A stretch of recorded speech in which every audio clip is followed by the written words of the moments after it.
Alors juste avant de commencer la vidéo, je vous laisse ces quelques mots en off. Pour comprendre cette vidéo, il faut noter et se rappeler que Daniel 8, verset 14 nous dit que 2300 soirs et matins, puis le sanctuaire sera purifié. Ceci correspond à la période nous amenant à 1844, moment où Jésus est entré dans le lieu très saint. Le fait que le sanctuaire soit purifié nous fait pencher sur le jour des expiations en Lévitique 16, le seul jour où le souverain sacrificateur entrait dans le lieu très saint pour purifier le sanctuaire et le peuple. Durant cette fête, il se purifiait et amenait 2 boucs afin qu'ils soient tirés au sort, un pour l'Éternel et un pour un mystérieux Azazel.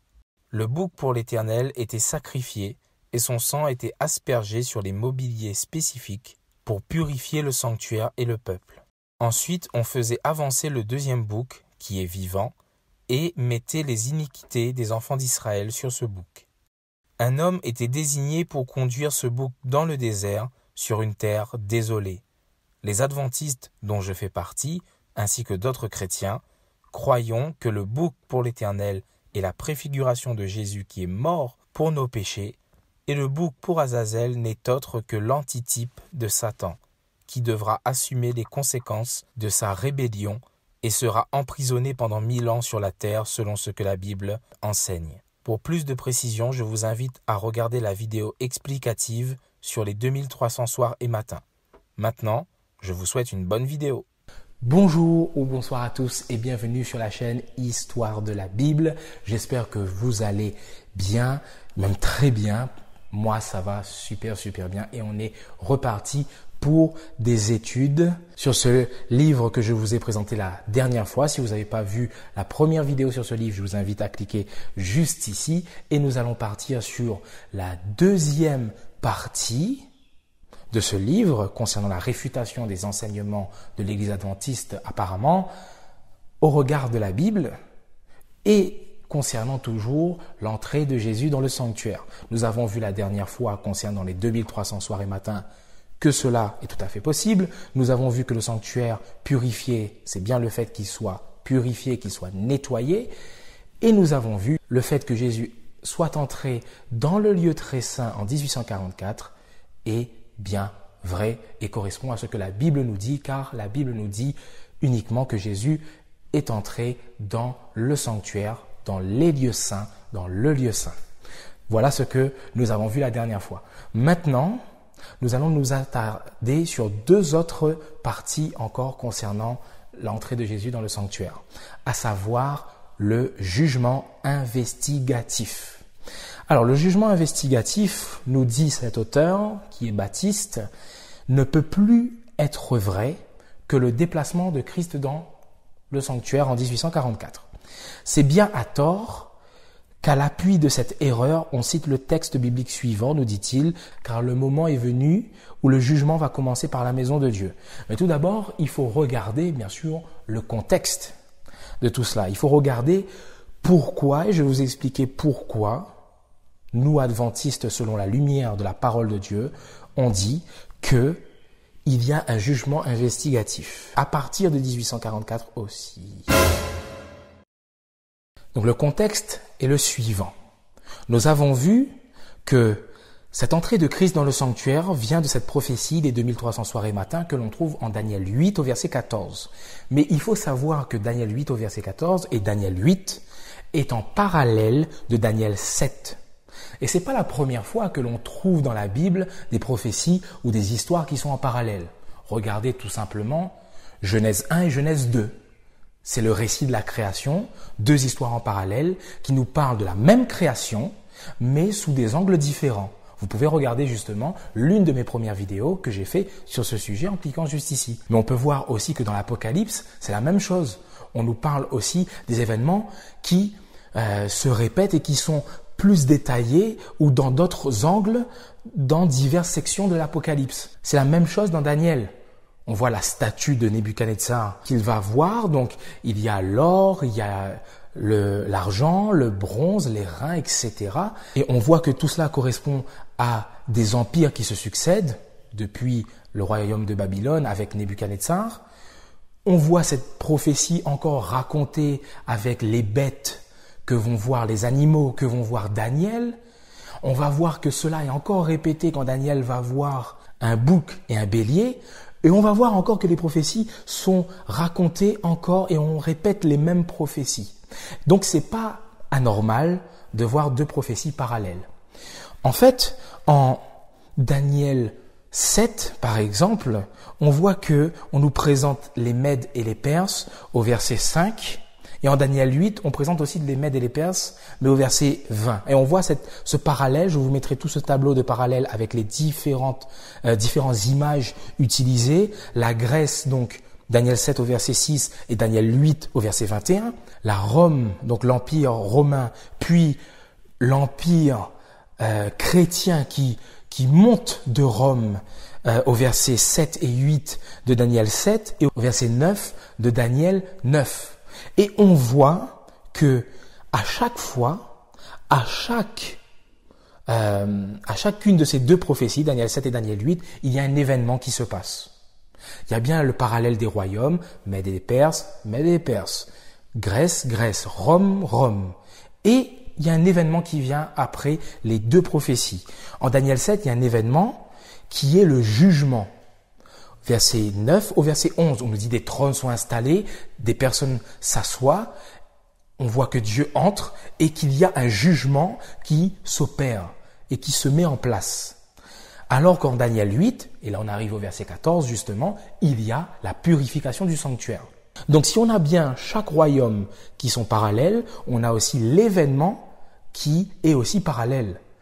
Lors du commencement, du lancement de la purification du sanctuaire, il y a aussi le lancement du jugement de Dieu. Et ce jugement qui vient comme une procédure justement de jugement, c'est ce qu'on a appelé le jugement investigatif. Et maintenant, le dernier point qui a été soulevé pour casser ou réfuter l'enseignement de l'Église adventiste concernant l'entrée de Jésus dans le sanctuaire est le suivant. Satan désigné pour porter les péchés des élus. Alors ça c'est l'argument, je pense, qui peut être le plus choquant, le plus flagrant, mais nous allons nous attarder là-dessus. Il faut déjà mettre un point précis. Expier, c'est éliminer la cause du péché. Déjà, il faut se mettre ça dans la tête. Il nous dit que les judéo-chrétiens faussent le sens des types de l'Ancien Testament comme un type de diable. Donc, ici l'auteur est en train de nous dire que les judéo-chrétiens, à savoir les premiers chrétiens, faussent les types de l'Ancien Testament. Alors, je me suis tout de suite demandé, est-ce que Paul a faussé le type de l'Ancien Testament quand il a dit « Christ est notre Pâque ». Je me pose cette question. Paul était bien un judéo-chrétien. Et il a bien dit cette chose. Ensuite, malheureusement, il va commencer à citer quelques erreurs en disant, par exemple, que la Bible appelle le bouc émissaire victime expiatoire. Ceci est gravement faux. La Bible n'appelle jamais le bouc émissaire, ou ce bouc pour Azazel, que vous connaissez dans justement le jour des expiations, qui correspond pour nous au début justement du ministère de Jésus dans le lieu très saint, il n'est jamais appelé victime expiatoire, ce bouc émissaire. C'est faux. Et pour cela, j'ai fait justement mes recherches pour voir si c'était faux ou si c'était vrai. Alors, j'ai cherché, bien sûr en français, ces termes, donc le premier terme, victime expiatoire. Il y a 27 occurrences des termes victime expiatoire dans la Bible. 24 sur 27, ce n'est pas le terme victime expiatoire qui est utilisé, mais c'est la notion de pour le péché. Quand on voit à chaque fois qu'il y a un sacrifice expiatoire, ce n'est pas vraiment ce terme qui est utilisé, mais c'est pour le péché. Il n'y a même pas le mot sacrifice. Il y a un sacrifice parce qu'il y a une mort, mais le texte nous dit c'est un agneau pour le péché. Mais en vrai, on nous dit donc, on nous fait comprendre que c'est sacrifice pour le péché, en conséquence du péché. 3 occurrences sur 27, les 3 autres donc sont en Ézéchiel 45 au verset 14 qui nous parle de pour faire propitiation. En 1 Jean 2 au verset 2, on nous parle aussi de la propitiation. Et 1 Jean 4 au verset 10, on nous parle aussi de propitiation. Ensuite, le terme sacrifice expiatoire. Il y a 3 occurrences. Et ces 3 occurrences sont toujours aussi renvoyées à sacrifice pour le péché. Et enfin, sacrifice d'expiation, il y a 73 occurrences. 72 sur 73 de ces occurrences sont aussi sacrifice pour le péché. Et la dernière occurrence, c'est en Josué 22 au verset 27 où c'est le terme zévar qui est utilisé, à savoir sacrifice, qui est utilisé et qui a été rendu par sacrifice d'expiation. Et dans toutes ces occurrences que je vous ai citées, où on parle vraiment de sacrifice, de fait qu'il y a une mort, aucune fois, aucun de ces termes ne sont associés à Azazel. Aucun de ces termes sont associés au bouc émissaire. Aucun, jamais. En parlant d'Azazel, il vient justement sur sa définition. Il dit que le mot Azazel n'est pas un mot employé pour désigner Satan. Il dit les meilleures autorités dans le domaine de l'exégèse biblique et de la linguistique protestent contre une telle interprétation. Il est généralement admis, dit le docteur Alfred Edersheim, que le mot Azazel dérive d'une racine qui signifie entièrement mis de côté, entièrement disparu, et effectivement, la Septante valide cette interprétation et confirme que effectivement le terme Azazel signifie entièrement mis de côté, entièrement disparu. C'est vrai. Mais quant à dire que cet Azazel correspond à Christ lui-même, on va voir que cela n'est pas possible. L'auteur dit que le bouc pour Azazel, émissaire envoyé, c'est un animal chargé de toutes les iniquités d'Israël, est un type de Christ et non du diable.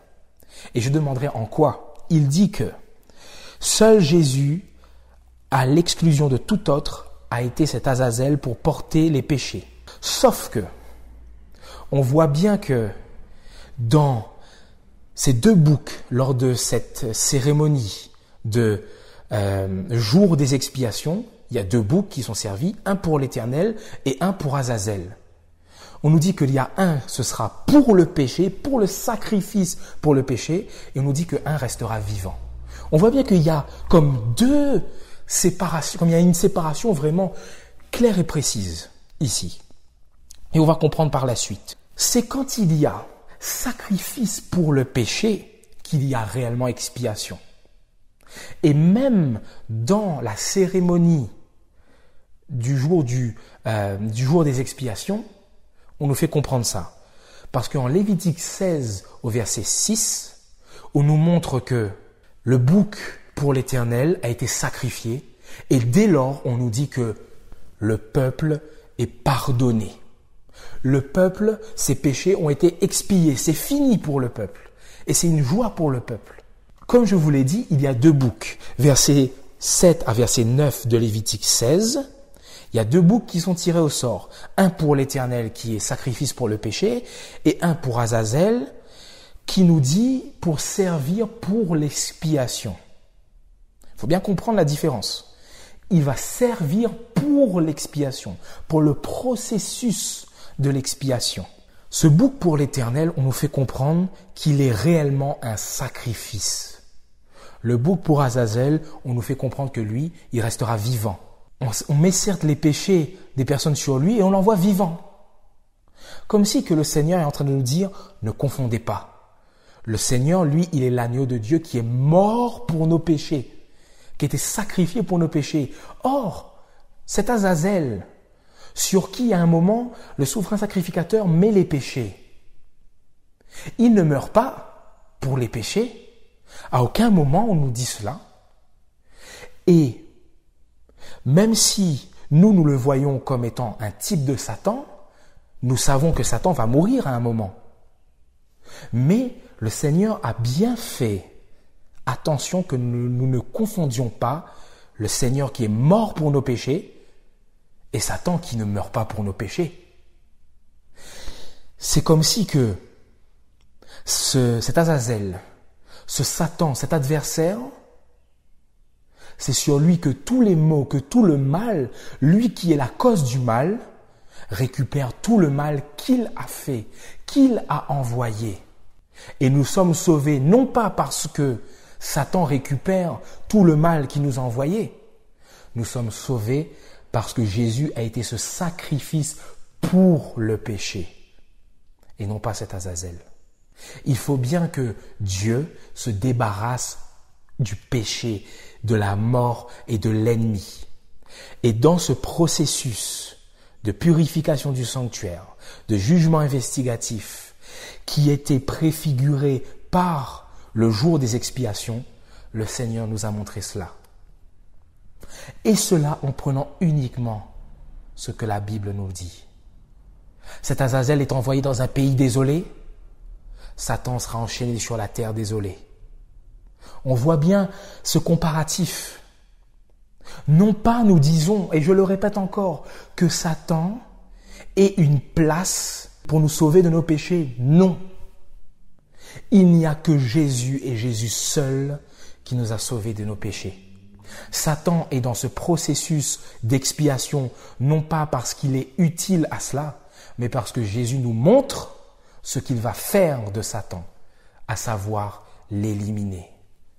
Voilà ce que nous montre ce processus de Jésus dans le sanctuaire, de ce qui se passait aussi avant en Lévitique 16, où on nous montre justement ce grand jour des expiations.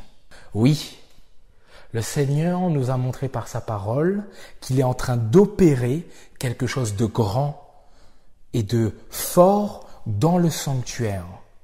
Il est entré, comme nous l'avons vu, l'Épître aux Hébreux nous dit qu'il est entré dans le sanctuaire, et Daniel, dans sa prophétie, nous dit que Jésus opérera quelque chose dans le lieu très saint, à savoir la purification du sanctuaire, et dès lors, il y aura un jugement investigatif sur le monde entier. Maintenant, à nous de comprendre que le temps est proche. Jésus étant entré dans ce sanctuaire, cela nous dit aussi que le temps est très proche, que les vies sont en train d'être examinées, que nos vies sont scrutées et regardées. Alors nous devons nous préparer pour rencontrer notre roi, celui qui prépare pour nous une place, celui qui veut nous accueillir dans ses bras. Voilà pourquoi il nous a donné toutes ces prophéties, pour que nous sachions ce que le Seigneur fait et ce qu'il va faire. Alors j'espère que cette vidéo a été claire.